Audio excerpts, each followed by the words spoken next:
Welcome back to another episode of Fret Buzz the podcast. My name is Aaron Sefchick. And I'm Joe McMurray. And today we have Blake Wyland of Tone Mob Podcast. Hello, sir. How are you? Hello. I'm fantastic. How are you guys doing? Not too bad. Yeah, doing great. A little rainy here on the East Coast, but that's all right. It's a flip-flop. We're like glorious sunshine right now. Oh, really? Not the norm for the Portland area, but hey, it's all good. Yeah. So obviously by the title of Tone Mob, all one word, by the way. Well, sort of. We're in the midst of changing it? I just changed it after years of having it be like one word, tonemob.com podcast. I had so many people like, I can't find it. Where is it? Because they would search two words because that's how the logo looks. And I was like, this is kind of dumb. I wonder how many listeners I've cost myself, that have seen it somewhere and searched, but not been able to find it because it's tonemob.com.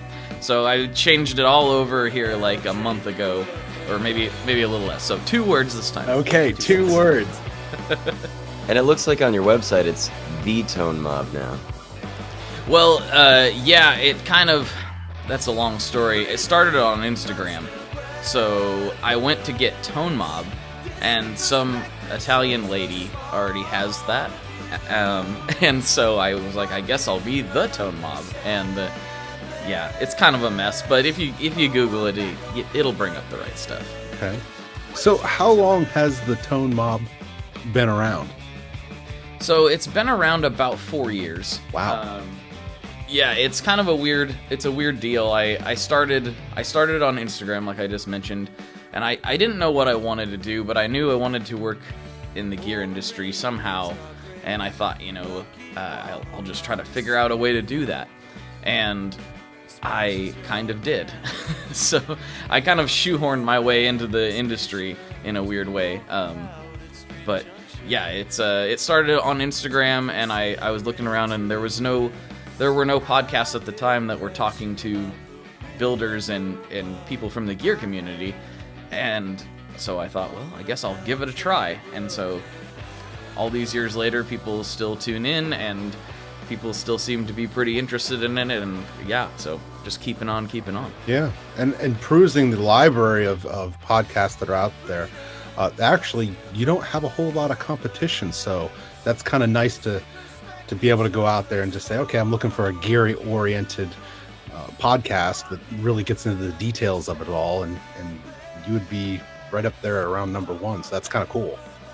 Yeah, and it's kind of surprising, especially given the amount of light that's been shown on podcasts in the last few years, especially I feel like in 2019. Yeah. I'm constantly like, okay, it's like there's some other gear podcasts, but they're mostly host-based, like 2 hosts talking about, different guitar subjects. Right. And, like 60 Cycles Hum has been going for a long time, and Guitar Nerds has been going for a long time in one form or another. And then I'm a guest, I'm actually more of like a co-host on another podcast called Chasing Tone Podcast, with Brian Wampler. So I've been doing that almost as long as I've been doing Tone Mob, and I think I've actually put out more Chasing Tone episodes than I have Tone Mob. So it's kind of a weird thing. There's like, a handful of gear podcasts, and it's just me and Guitar Knobs doing the interview thing, and their style is way different than mine. So it's really a weird kind of niche that I've found myself in. It's really nice to have you guys, because there's so much gear out there now that it can be difficult. Like you can't just go into Guitar Center and try everything. Like the guys, they'll get irritated with you. So it helps to have an idea of a few things you want to check out when you enter the store, rather than just being like, well, there's 100 pedals here that I have no idea what the difference is. So it's extremely helpful as a guitarist to have a place to go to be able to get some background and hear about things before you try them. Yeah. Yeah, I mean, that's really what we try to do. I try to shine light on some smaller builders. I'm a huge pedal nerd, and so I talk to a lot of pedal builders just because that's my thing. Yeah. And for me, somebody who's so into it and so nerdy about this stuff, like I go to Guitar Center and I'm like, you guys don't have anything. Like, where's all the good stuff? I mean, they still have great stuff, but I'm like, where's this little niche guy from New Zealand? Why don't you have him? It's like the hipster of the gear world, sort of. Yeah. Yeah. Well, you certainly got into it. I mean, you're about 120, almost 120 episodes in, which is great. Yeah. It would have a lot more. I've always intended it to be a weekly show, but there for a while I was trying to work my day job full time, work my business full time basically, and do the podcast and have a family.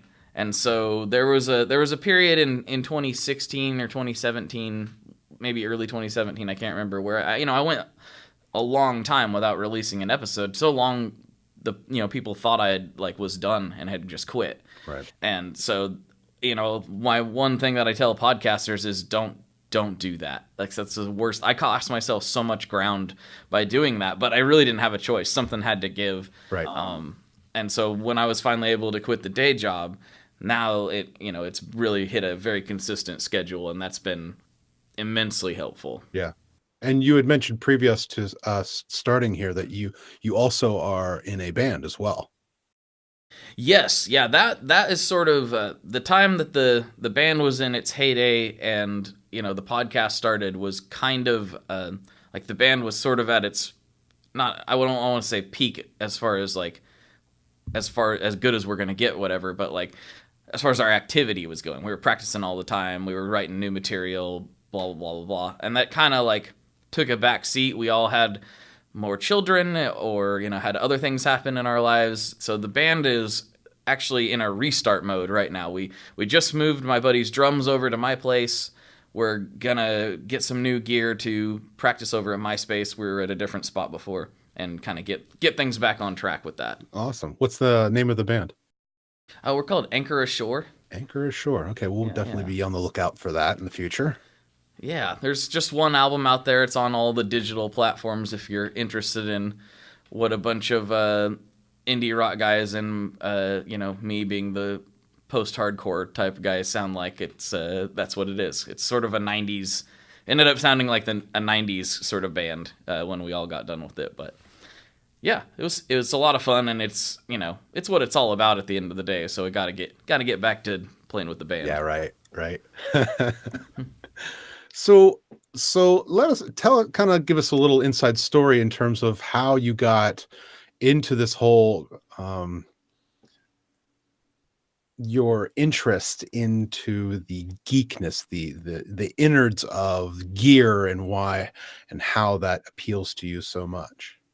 I've thought about that quite a bit. I'm not sure why I gravitate towards that so much, and it's always been that way for me. My dad played guitar and still plays guitar, but he's primarily an acoustic player and never really got into the gear very much. And so when I was coming up, I was learning about, basically rock bands, because I grew up on country. And I was asking Dad, well, how do you get the guitar to sound like this? And he didn't know, and because it wasn't his thing. Right. And so I was calling, I thought, I was hearing these bands playing these drop tunings. And so this is before I even picked up an instrument. I was calling Guitar Center. I'm well, that sounds like bass. So maybe it's distorted bass. I don't know what that is. And so I remember calling Guitar Center and asking them all these really bad, silly questions that they probably were who is this guy? Before I ever even picked up an instrument, because I was trying to figure out what I needed to buy and how much I needed to save. So it's almost like the gear obsession started before I even knew how to play, which is kind of a weird thing to think about, but I don't know. It's a weird wiring I've got, I suppose. Yeah. No, it all is kind of interconnected in terms of, it's kind of cool to find out why certain things work the way they do.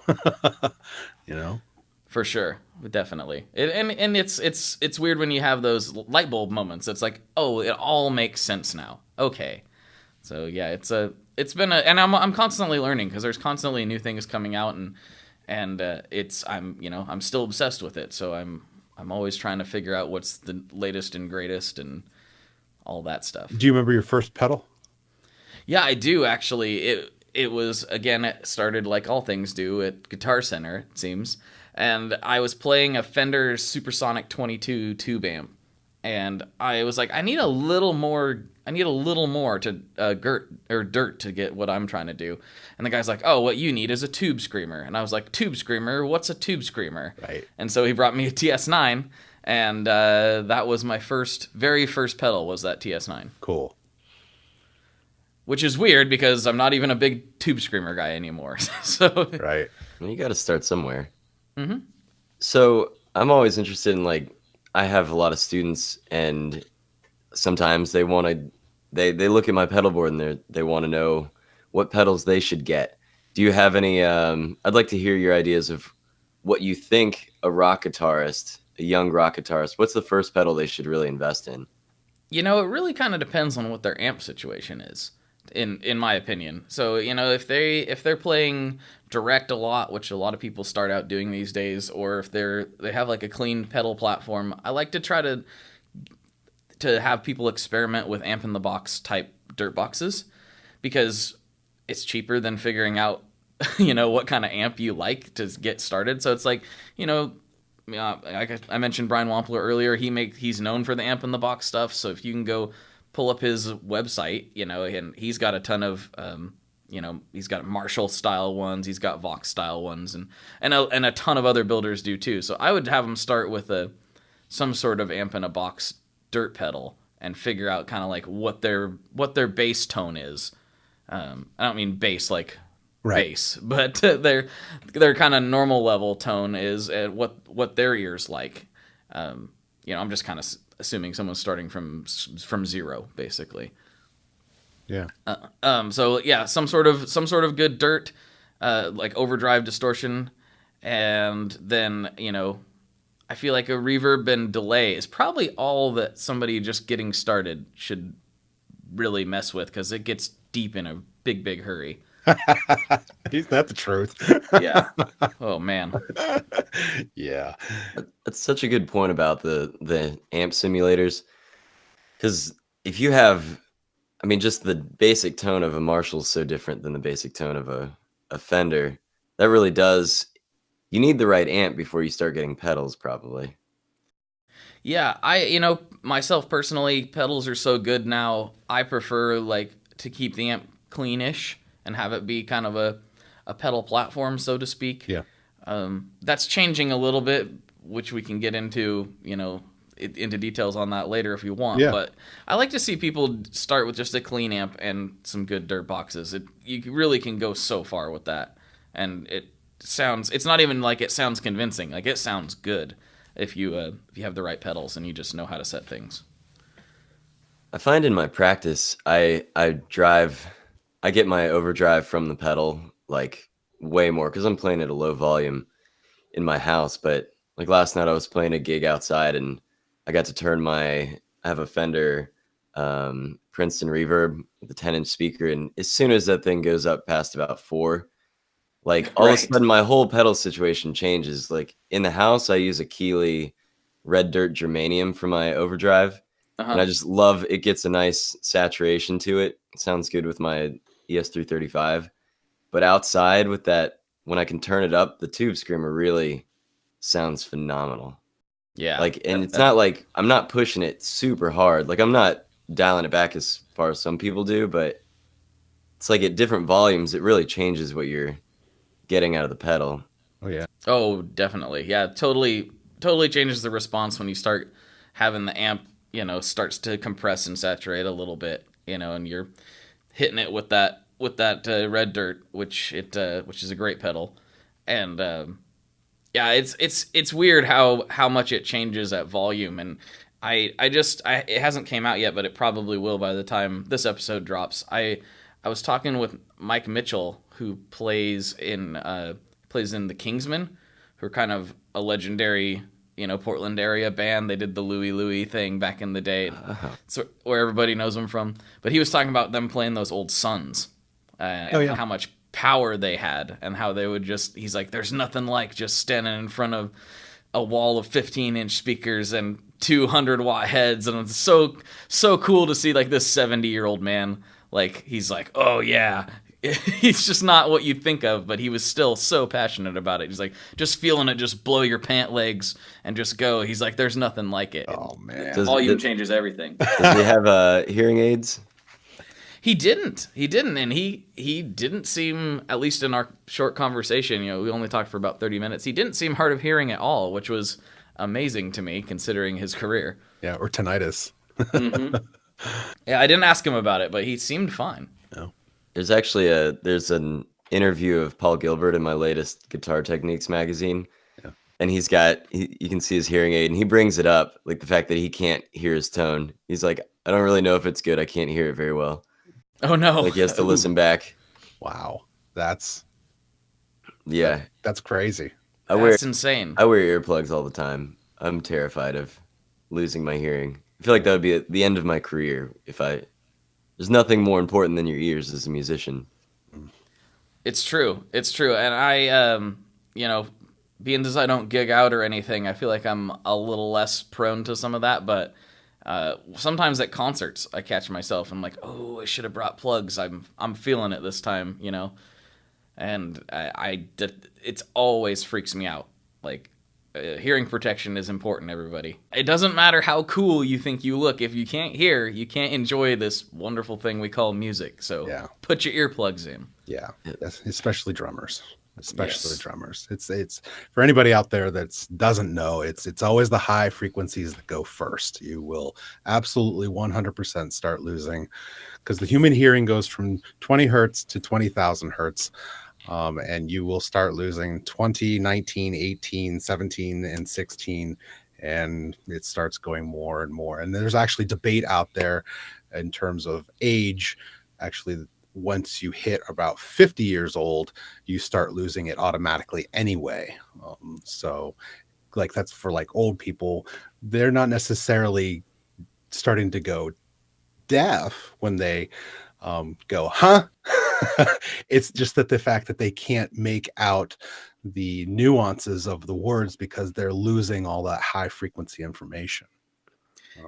That's such a scary thing as somebody who's so, built his life around how things sound. It's like, no, I only have 20 years left. That's not enough time. Like, crazy. I mean, you look at all these older gentlemen, producers, engineers like Chad Blake and Chris Lord-Alge, and they're obviously older than 50, but they've trained their ears to hear the things that they don't hear. They know exactly how to mix because they've been doing it for so long. So you can definitely learn the process and make sure that when you do put it out to the masses, that it still works very good with all the ways that people are listening to music these days. But nonetheless, in terms of losing that information, wah wah. The moral of the story is just to wear your hearing protection. There's no reason not to. Yeah. Even if somebody gives you a hard time. Yeah. I feel like that's less of a thing now too. Like everyone universally doesn't want to go deaf. I feel like maybe back in the day there was maybe some old metalheads that would call you names for wearing earplugs, but I feel like that's way less of a thing these days. It happened to me like 3 weeks ago. I went and saw Papadosio here in Virginia Beach. Really? And I was wearing my earplugs, and I mean, they were just these girls that were kind of drunk, but they were giving me the hardest time. And I was like leave me alone. I don't want to. It's so loud. We were front row. And anyway, they were picking on me. Well, they'll be deaf, so then you can make fun of them. Yeah. Yeah. Not that you should make fun of deaf people, but you know what I mean. No, don't do that. No. Cool. Well, yeah. So, I mean, all of this really comes down to, and talking about frequencies and all that kind of stuff, it really comes down to this idea of tone, and what is tone? How would, in all of, because you've obviously had a lot of discussions with a lot of pedal makers, a lot of gear makers. What have you kind of gathered over all of these talks with all of these people? The biggest thing is that a lot of the pedal builders start from the same place. It's really funny how at least specifically the pedal builders, they all have a very similar story. It's like yeah, well, I started, I built a couple DIY kits, and then I did this, and then I wanted to go further, so I started developing my own stuff, and hours and hours of breadboarding, and then some people wanted to buy it. It's kind of funny how similar all of their stories are. And one thing I've noted about the gear industry in particular, and I've talked about it at length on my show, is that how there's a similar type of person that listens to my podcast that gets started in building guitars and gear and pedals and amps. And it's like we all have a very similar personality. We all have a very similar... We all get along really well. We go to NAMM, which I'm sure a lot of your listeners know what NAMM is. We're not talking about Vietnam, but the NAMM show down in Anaheim. And, the pedal builders all get together and go bowling. All, like it's a thing. Everyone just likes hanging out. Well, yeah, absolutely. And so it's a community, really. It's a community, but it's funny to look at it from a business perspective because they're all direct competitors. Like they're directly competing with each other. If you buy an Earthquake or Palisades, you're probably not gonna buy the JHS Bonsai, type of thing. And but yet they're going to specifically JHS and Earthquaker are the ones who host the bowling party for everybody else to come to. So it's like a lot of camaraderie. So like the I guess where I'm going with all this is for some reason the gear world is very, very friendly compared to a lot of other businesses. That's like a huge takeaway that I never would have known otherwise. Yeah. Go ahead, Joe. Do you attribute that to like Josh Smith from JHS? Is just like he seems like he's super nice. Like it's just his. Do you think it's just the fact that you happen to have some really nice guys at the top of the pack?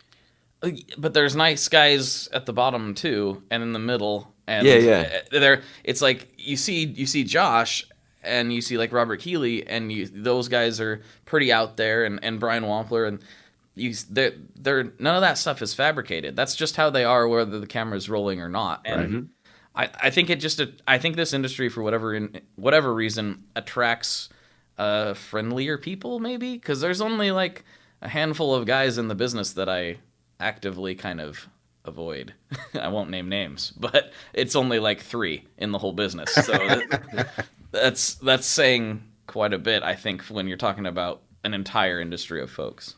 It's a lot different than like the construction industry where oh my gosh that I was in, where it's a pretty harsh industry. Get into the music world and everybody's just like, I love life so much more. Yeah. Totally. I think part of that has to do with a little bit of the geekiness of the whole thing.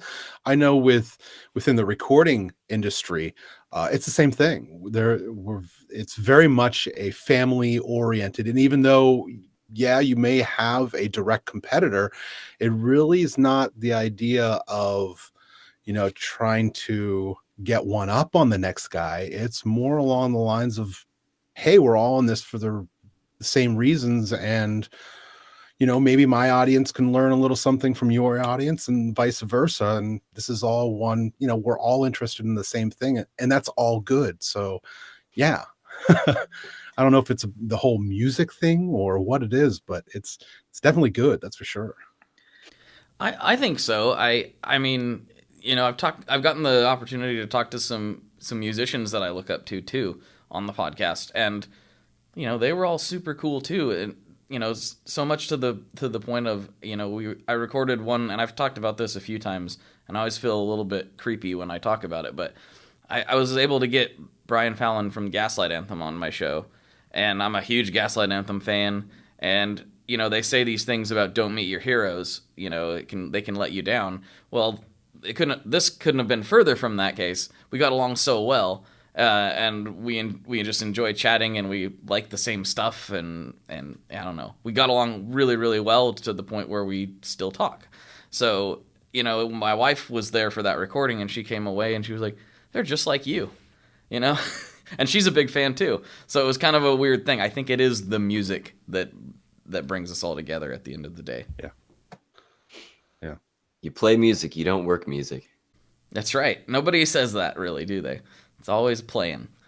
Yeah, it's true. You know? Is it? We recently, our last interview was with Mark Beneteau of Beneteau Guitars. He's a luthier guitar builder, acoustic guitar builder up in Canada.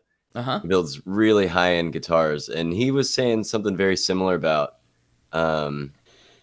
the acoustic guitar builder world of, that there is a lot of camaraderie there. And so that's just another example. And I think to my own music scene, the camaraderie in Washington D.C. and that music scene was really awesome. And here in Virginia Beach, there's a lot of great people. Yeah. It's just a further support of what we're talking about. Yeah, we're all kind of in this together, right? Mm-hmm. I don't think we really have a choice. I mean, there's unfortunately on the lower level of music in terms of the money, because there's not a whole lot of money out there for us. So it's more beneficial to help each other and be more of a family than it is to try to strike each other down. Yeah, it's not going to work out. It doesn't ever seem to work out in the end for, the hyper aggressive competitiveness. I mean, in some businesses it does, but it seems like it always comes back to bite somebody in the music industry. Yeah. Yeah, you get a bad name for yourself in some way.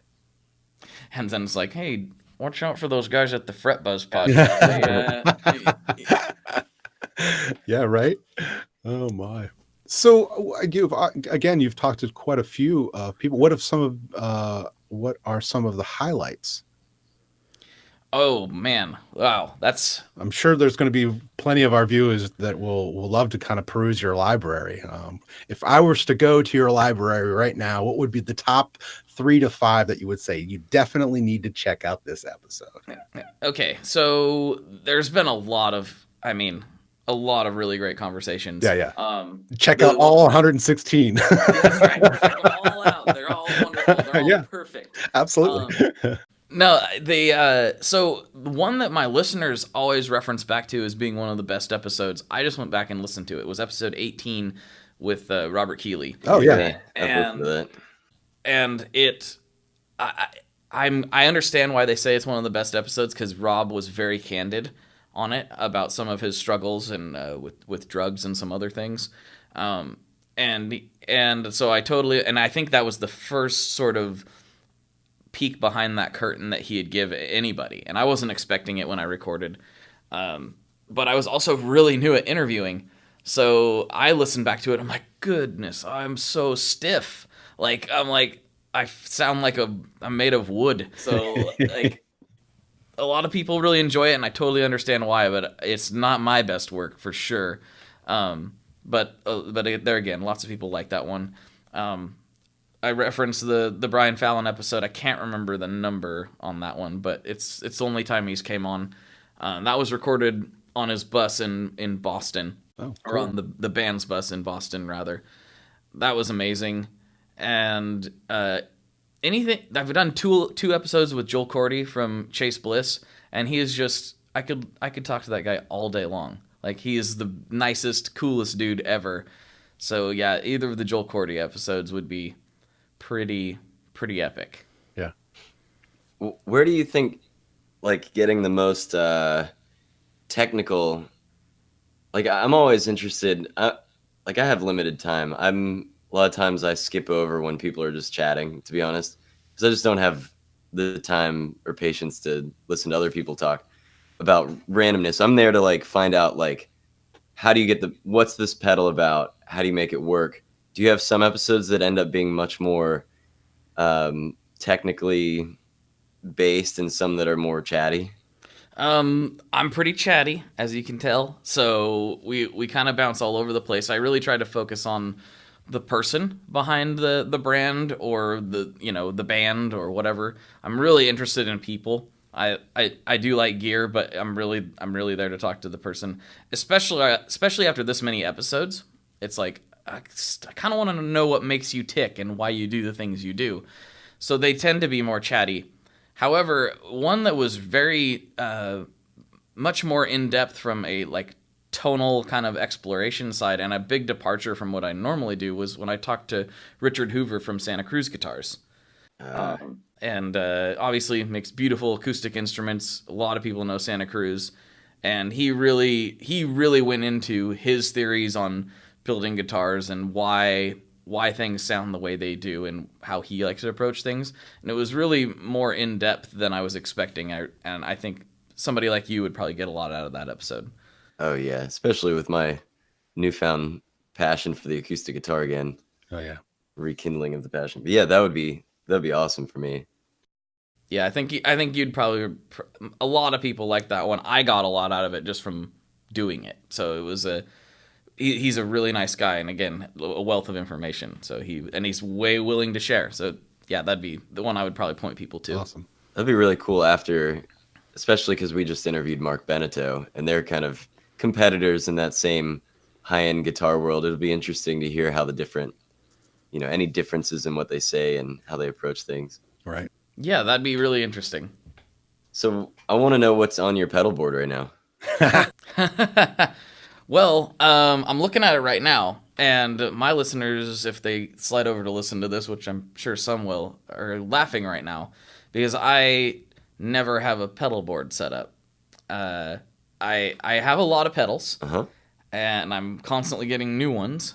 And so basically my routine is every night I have a table with a power supply on it and a bunch of patch cables.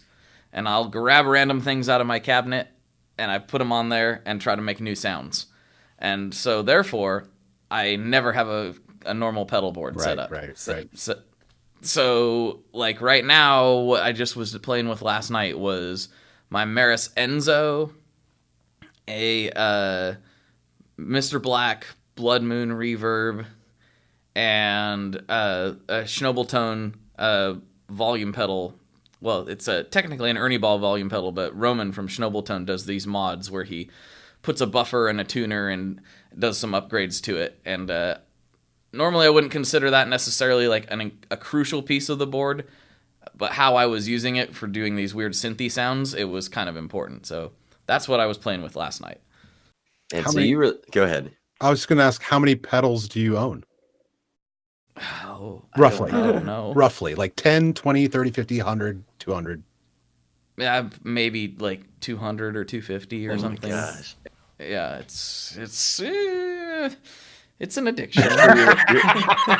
I'm sure your wife loves this. Yeah, she does. So I mean, I bring in a box if I come in carrying anything. It doesn't matter if it's from the mail or otherwise. My 3-year-old's like, "Oh, did you get another pedal?" Yeah. I'm like, usually it's like, yeah, and here it is. Yep. But some of that is a byproduct from what I do though as well. So I'm testing a lot of prototypes. I do product development for some of these companies, and so some of it is not necessarily final products.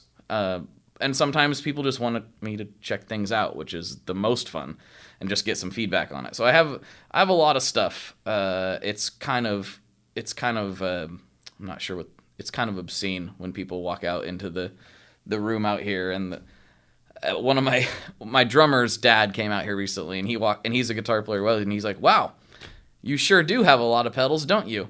And he was looking at my cabinet that I keep them in. And I said, "Yeah, don't turn around and open any of those drawers behind you because they're not full as well."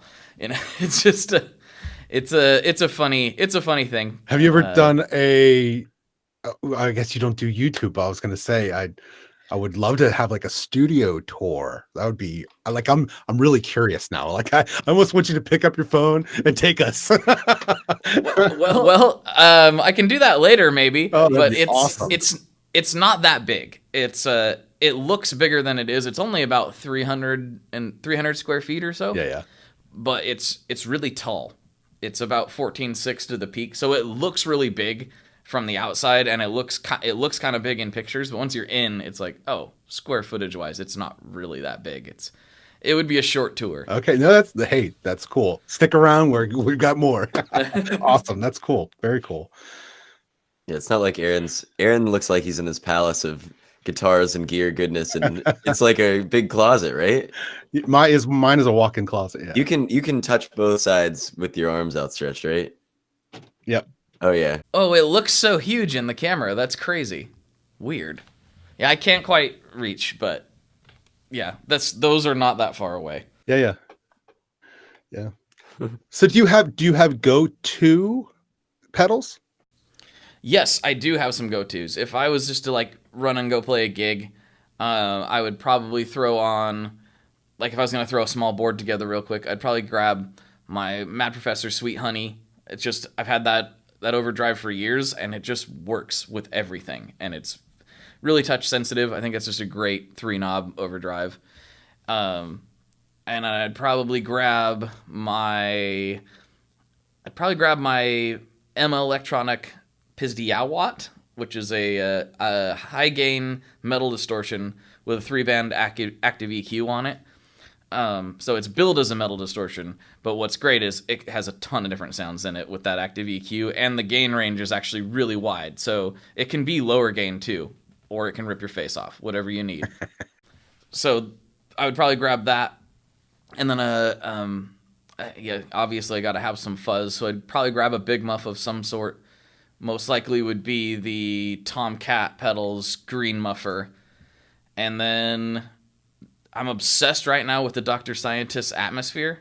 I just got that recently, and I can't stop playing it. There's so many sounds in it. Awesome. So I'd probably grab the Atmosphere, and then the Solid Gold Effects Electroman Delay.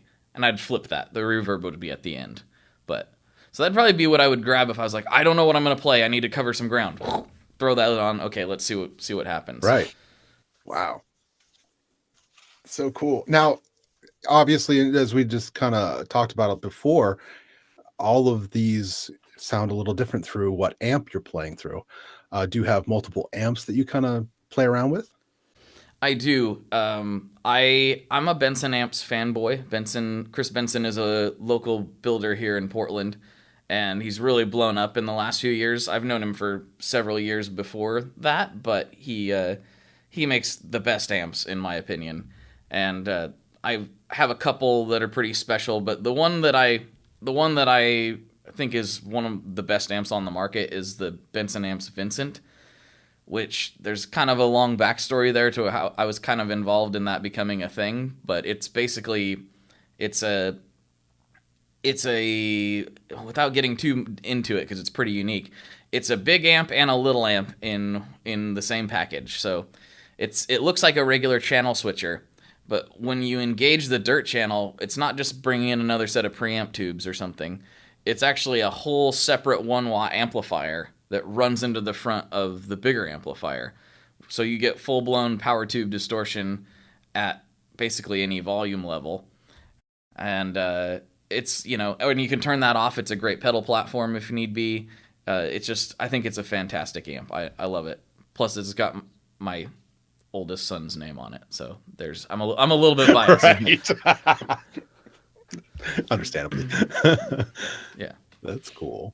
Yeah, that's really cool that it actually puts it into a low wattage preamp to overdrive it.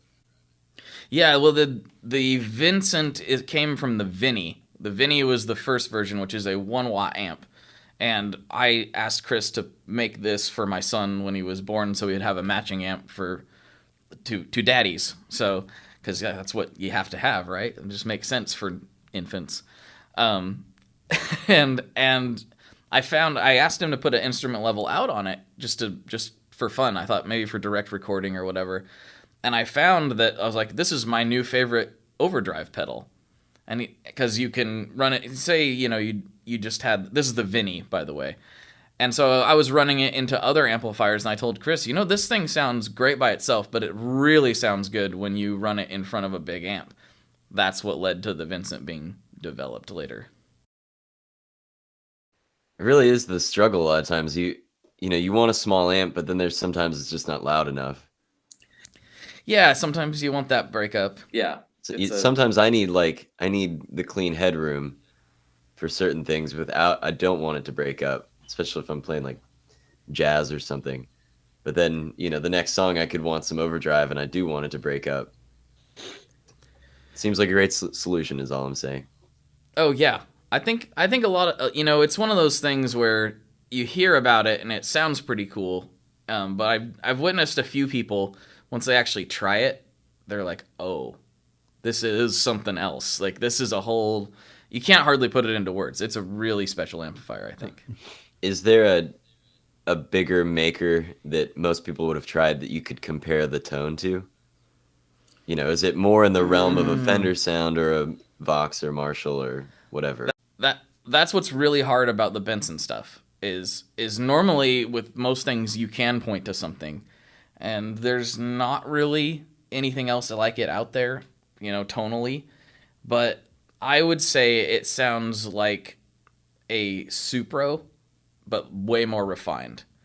You know, way better note definition, doesn't get so flubby, but the breakup characteristics are sort of Supro-ish. It's almost like I would say if you took a Supro and a Fender and blended them up, it would be kind of like that. And Chris probably would get really mad if because I don't know what I'm talking about. But that's sonically what it kind of sounds like to me. Huh. So if you're not grabbing your Benson, what would you be grabbing? I would probably, for ease, I would probably use, I mean, it would kind of depend on the gig.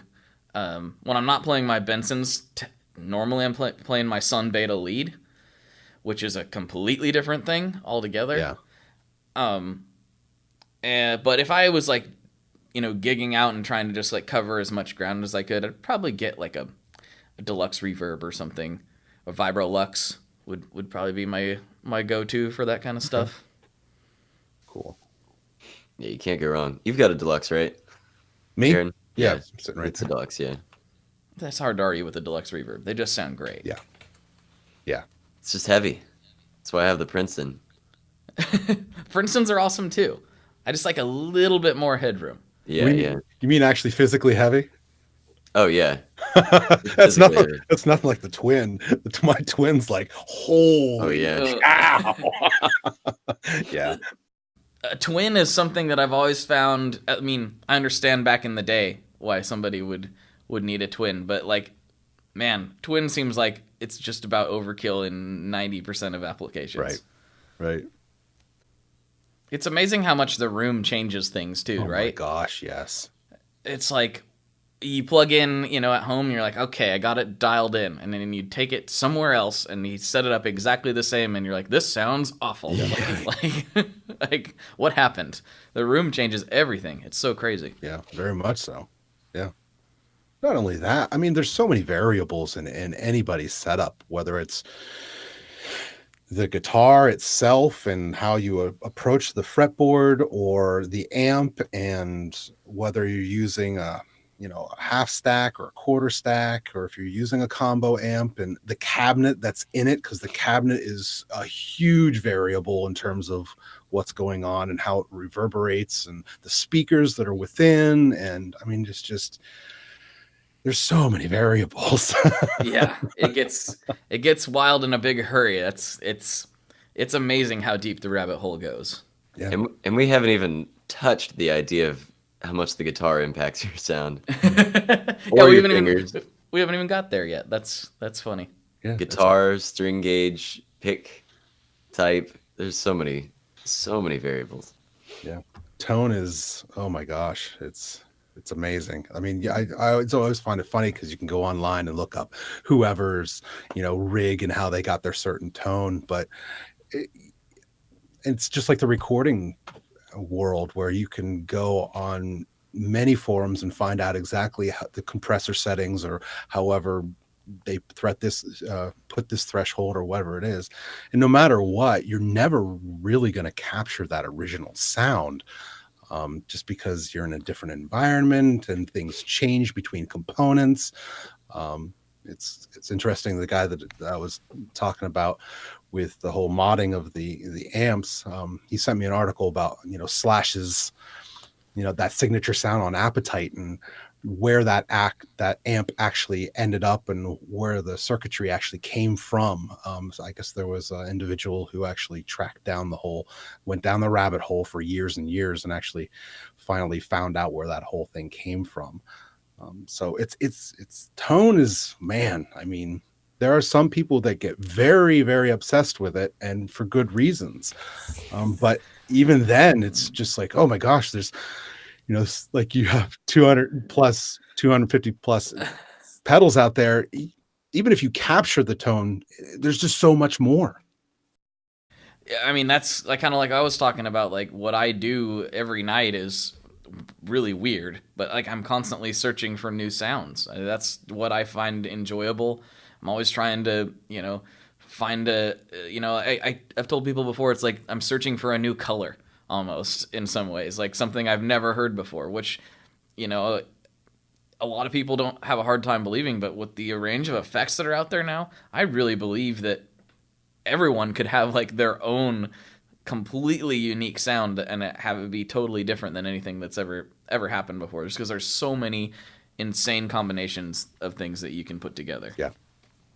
Yeah. I mean, you look at all these guys who are pedal makers, and they're always coming out. I follow Keeley, and they're always coming out with these new crazy cool sounds, because it's you can't find the end. You can always find something new to kind of play around with. Yes, it is a never-ending journey. Yeah, it's great. Have you ever dabbled in making your own pedals or doing the DIY route? So sort of ish. I let's see how to explain this. I have no depth perception. So soldering is I can do it and I'm not bad at it, but it takes me a really long time. So I've started putting together some pedals and things before, and I'm just like, this takes me so long. It's not really that enjoyable. Plus, I don't know. I know just enough about electronics to be dangerous, Right. And so what I found to be much more effective is getting my friends who actually know what they're doing and giving them my wild ideas and letting them make it into a real thing. So I've gotten the opportunity to do several pedal projects with different builders for that we did as small batches, and I'm working on a project right now with a couple different guys that it's been in the works for about a year and a half, but we're coming out with something really crazy here in the next few months. So I'm looking forward to that. But so I have, but it's more from an idea, and like I'm like part of the process, but I'm not like the guy who makes it happen. Yeah. Interesting. Yeah, I it's obviously depending on your passion. Some people find building stuff, electronics, just, there is no better. But then there are people who, you do it. I'll just play it. Yeah. I mean, I love the concept of creating something new, and I've definitely been, like I said, a part of that process. But when it comes down to the nuts and bolts of all this stuff, there's people who are way better at it than me. Let them do it, and it'll be way better than anything that I would come up with. I hear you. I hear you. Yeah. Yeah, I haven't delved into that either. Something like it does seem really interesting. There's just there's just not enough hours in the day. There certainly isn't. No, there's not. That depends on what your passion is. I know that there is a group out there. They actually have a podcast as well. And I have them on Instagram called DIY Recording, where you can buy kits and they'll actually kind of take you through the process of how to build your own, whatever it is. They've got, from something as small as a direct box to something much bigger. So if you are interested, there are places out there that you can go through that process and kind of get yourself a little bit more knowledgeable in terms of why we get the sounds that we do and what parts make, the characteristics of such pedal. I have seen them before. They have some really cool kits. Yes. I like really, really cool kits. The DIY recording guys do. Yeah. They've even got like a couple 500 series things that they've got, and they've got a lot of cool stuff going on. Yeah, and same with pedals. Like I don't know if there's necessarily a podcast or resource like that, but there are kits from Mammoth Electronics, Build Your Own Clone. Yeah. There's a ton of different ones out there that if you just want to get your feet wet, that you can kind of get started there, and even I could do it, so most people could probably handle it, and at least figure out if it's something you're into or not, without jumping fully into it. And it's cheap. If you get one of those, it's probably cheaper than buying a pre-built pedal, right? Yes. Oh yeah, definitely. I mean, you do have to, solder everything together, but yeah, you probably spend, $60 instead of $200. So you're paying for that metal housing and the little resistors and stuff. Well, it's with pedals, it's a lot of labor. That's a lot of what you're paying for. In fact, a thing that a lot of us in this world kind of get tired of having to tell people is because you constantly get something like, well, there's only like $15 in parts. Why is it so much? And it's like, well, there's employees and electricity and development cost and it's like, so that's what it costs to produce. But still, it's like an ongoing battle. It was only $15 or $30 or however much they think goes into it. They don't count any of the other stuff. No. When I was down at the Moog factory in Asheville over Thanksgiving, if you're interested, check out our episode with Paul Guetta. He's one of the managers at Moog. Ooh. I don't remember what episode that was, somewhere around mid-20s, 30 to mid-30s. I'm terrible at numbers, but might be on here somewhere. So I got to actually go on a behind the scenes tour, and there was a guy working. He was soldering the connections. I think it's the new Moog 1. Mm-hmm. It's their newest kind of flagship model that's got 16 different voices can be played at once. Wow. Whereas like a mini Moog or the typical one, you can only play one key at once, because you need a whole circuit board to create that one sound. But this one, because it's got 16, you can have 16 voices at once, it needs 16 complete circuits. Yeah. And so like the guy he was soldering away, but it looked like thousands of connections. Oh, I'm sure. It was very cool to see. I have a good picture too of him doing that I should have gotten that up on that episode, but yeah. Anytime you look at any one of these guys, little studio tours or whatnot, like most of them are not in a huge factory or anything like that. It's usually a little shop of some sort. Maybe it's even a house that they've got, and each room is a different part of the stage where somebody's handing off whatever, and this person does this circuitry or whatnot like that. It's usually very small operations, but it is labor intensive. There's a lot of work that goes into. It's not like it's on a factory line and a bunch of machines going zzz, zzz, zzz, zzz. No, it's somebody actually sitting there wiring your pedal up.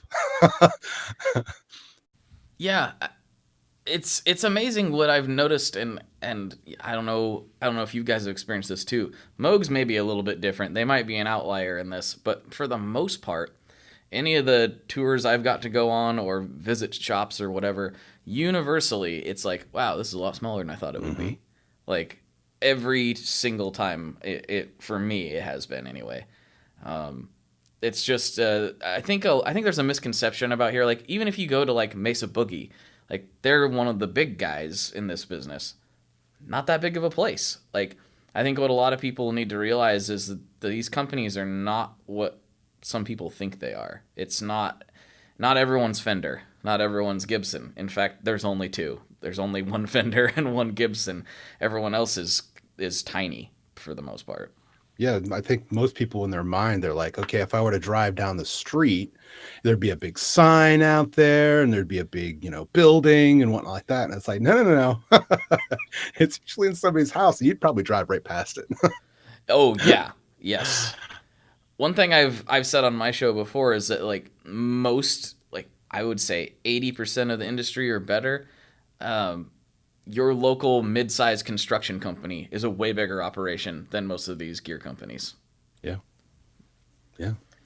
it's true. Anyway, it's a small world.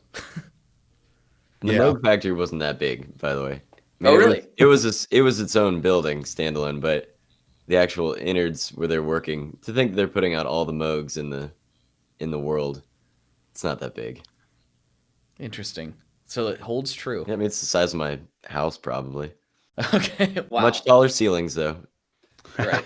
Right. Yeah, the only big operation that I've ever been to, like you said, was Gibson, where you walk in and it's like, wow, this place is huge. They've got lots of inventory going on here. Yeah, I went to the one in Memphis, but even that, I was like, I walked in and I was like, this building is really big, and I was looking around, and I would kind of put my business hat on for a minute, and I was like, this building's way too big. Like, there's not enough going on here that warrants this building being that big. And just what I think last year or the year before, they're selling that building now. So I guess they figured that out too. Yeah, well, Gibson's not doing so well right now. But... Well, I mean, I guess that depends on how you look at it. We can get into that a little bit if you want. Oh, yeah. That's something that like is kind of near and dear to my heart, because I'm a Gibson fan. I've always liked Les Pauls, and Gibson's been a big part of my playing since day one. Yeah. And so when I was looking at, oh, nice. Oh yeah, you said 335 earlier, right? Mm-hmm. Very it's nice. my baby. Yes. So, all that stuff about Gibson not doing very well, and they were filing for Chapter 11 and all that stuff. What's really interesting is when you get into the nitty-gritty about that, they're doing fine. From a guitar business perspective, they're selling a lot of guitars. Their revenue from the guitar side was doing fine. It was all of the investments they made in consumer electronics. They bought a Philips consumer electronics brand, and Onico, I think that's how you say it. I can't remember. And a few others. They leveraged themselves really with a lot of debt and bought these brands. Those brands didn't end up doing very well. And that was actually the cause of them having to file for bankruptcy. What was really great about them filing for bankruptcy, and now, again, there's insiders that know way more about this than I do. I'm just purely looking at the outside and what was available to the public. Right. But once they filed for that and had to restructure, they shed all of that. So the Gibson guitar brand is now just the guitar brand. They shed all their liabilities for the consumer electronics stuff, for the most part, as far as I understand it. And now they're back to just doing what they do well. And they hired the CEO. They got rid of Henry, who is the one who kind of, I won't say he caused all of this, but his decisions did kind of lead to some of this stuff. Right. And so they got rid of him, and they brought in a guy, the CEO from Levi's, which as a brand, Levi's been doing great the last few years. And they kind of recognize their roots and where they came from. So I feel like this guy, and he plays guitar, so he's not just some pants guy. Right. He's not just a pants guy, but he plays guitar, and he seems to really. I think Gibson's going in the right direction, is what I'm getting. Okay, good. Yeah. Hopefully, I mean, they've obviously been a staple for an extremely long time. I would like to see nothing more than them, become a huge thing again. Not that they aren't now, but for me, in terms of an outsider, just seeing. I see that there's a niche for me. I feel like that there's a niche that they're missing out on. I see that they're selling a lot of the lower end and a lot of the, not so much a lot, but they are selling some of the higher end. And I feel like that there's a middle ground that they might be missing out on. Yeah, well, that's a good point, because my first Gibson was a Gibson Les Paul Studio, I think 2003. And it was the Studio Faded. And why did I get it? Because it was $420 and it was a Gibson. So, and it's still great. It was a great guitar. That was the other thing. It was a good price, good brand name, and it's an excellent instrument. I still have it. So you might be right about that. But don't you think that like the higher end Epiphones are probably a better buy than the lowest end Gibson models? Maybe. But then they say Epiphone on it, and Slash doesn't play an Epiphone. I get what you're saying, but as a if you're trying to be a smart consumer, you are probably better off getting the highest end Epiphone where they put in the best pickups they can and they try to make it Sure. They don't take all the shortcuts that they take on the studio versions. Yeah, but Slash doesn't play an Epiphone. Yeah. No, I fully get what you're saying. I mean, but I hear what you're saying, and I get it in terms of a price point. Yes, absolutely. You're probably better off in buying a high-end Epiphone versus a low-end, Gibson. But I mean, at the same time, you could do the same thing with a Fender or any one of the guitars out there. That, yeah, you can find a Mexi Strat that might be just smooth as butter, but it's not an American-made Strat. So, I mean, it depends on really what you're looking for. If you really want that product, you're going to go and get it. But if you go out there and find, a flea market guitar that has no name on it, made by Joe Schmo, it may actually end up being a better guitar than a $3,000 Gibson. You'd never know, but some people are very attached to labeling and branding. Mm-hmm. Yeah, and you're probably right. You probably would be better served to get the Epiphone in some cases. If I was to tell somebody though, like a newer player or something, I mean, I'd be like, get yourself a middle of the road to high end used Gibson is probably where I would go. I kind of buy things now. When I buy guitars, I try to buy from smaller builders just because I've gotten to know so many of them and I really like that community. And typically when I'm if I'm going after a Fender or a Gibson, it's going to be a vintage or a used one. That's just me personally. That doesn't do much for supporting the brands, but I just, there's so many good guitars out there. It really is. Like, it's a great time to be a guitar player. It really is. Yeah.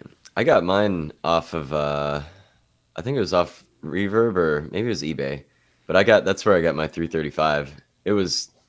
I was very nervous about ordering off the internet, especially something that big, but the cost difference is just massive. Like you can buy a brand new ES335 for about like almost $4,000 at Guitar Center, wherever, but you can get a used one in the, closer to $2,000, and there's nothing wrong with it. Right, exactly. But you're just taking that chance if you're buying it online that you don't get to try it out first, which is not comfortable feeling, but I got lucky with my gamble. Nice. Mine feels amazing. And I will say I had an Epiphone Sheridan 2 that I played for, I don't know, 4 or 5 years. And it was a great guitar. I would recommend it to anybody, but there's a significant difference with the Gibson. And I haven't played a bunch of Heritages and Eastmans, and I know that there are some serious competitors that probably make incredible guitars, but the Gibson model is just so much better in its clean tone. You can really hear the woodiness, like just the resonance of it is on a different level from the Epiphone.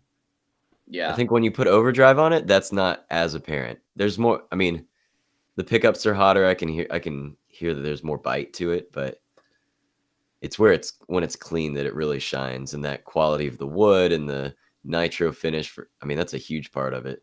Just the finish on the guitar. Yeah, I mean, it gets there again. We're talking about the rabbit hole. It gets so deep so quickly, and there's so many different theories about what makes things sound good or sound one way or sound the other.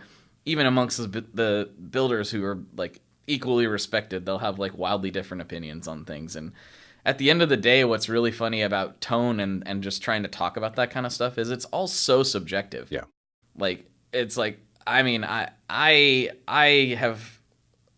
heard somebody say one time the pedal was a Big Muff, basically. It was a modified Big Muff, and a guy bought it, and this is a builder friend of mine, and he sold the pedal to the guy.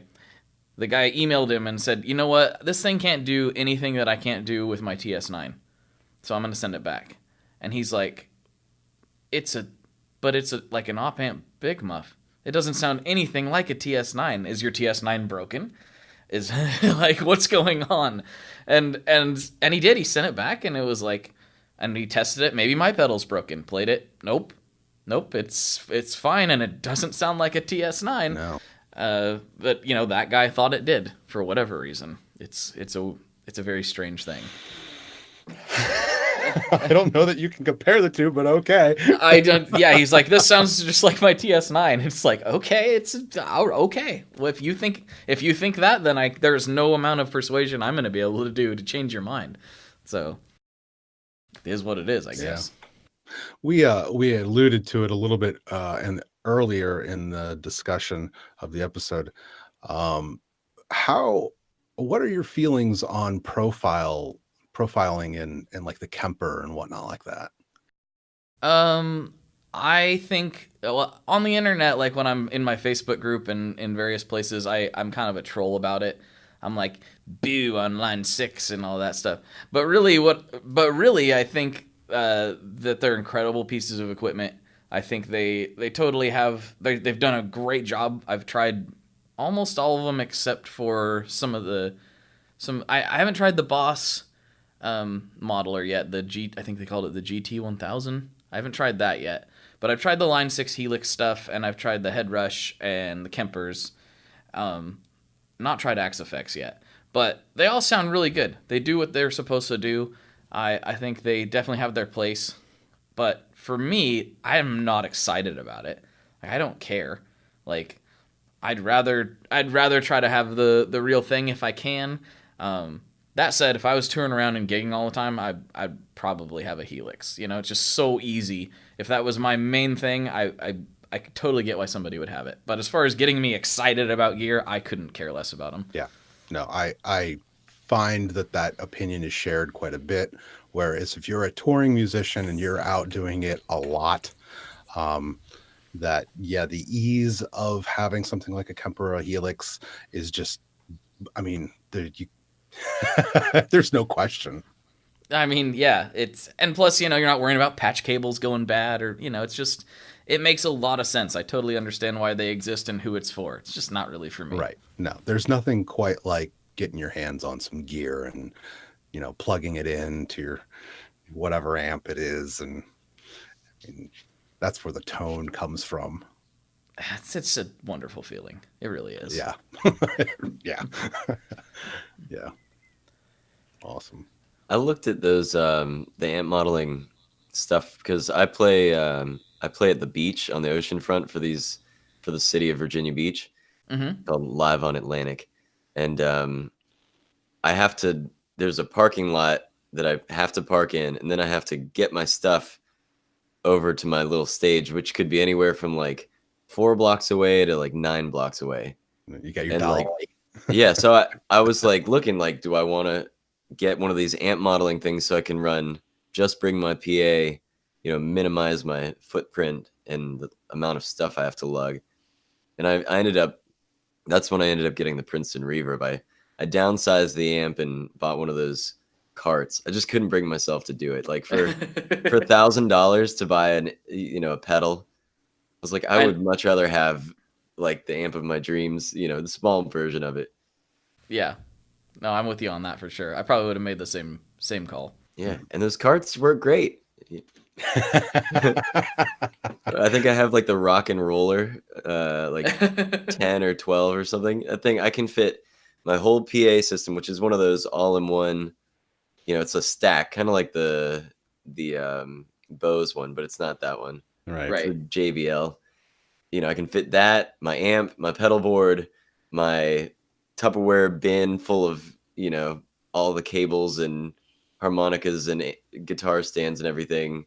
Yeah. And then lay the guitar across the top and a mic stand and a few bungee cords and just drag that thing around. I could go miles.